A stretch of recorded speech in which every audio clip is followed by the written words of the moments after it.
சந்தர்ப்பங்கள் என்றும் சூழ்நிலைகள் என்றும் பாவம் செய்த பின்னாலே பழி சுமத்தி தூண்டி விட்டார் என்றும் மாற்றி விட்டார் என்றும் மற்றவரை என்னாலும் குற்றப்படுத்தி நான் செய்த பாவத்துக்கு நியாயங்கள் சொன்னேன். என்னை ரட்சித்த தேவனிடம் காரணம் சொன்னேன்.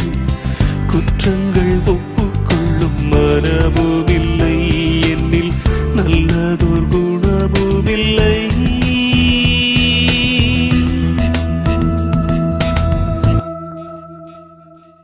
மன்னிக்கத்தானே மண்ணுக்கு வந்தேன், மன்றாடும் உன்னை என் மகனாக்கினேன். மன்னிக்கத்தானே மண்ணுக்கு வந்தேன்,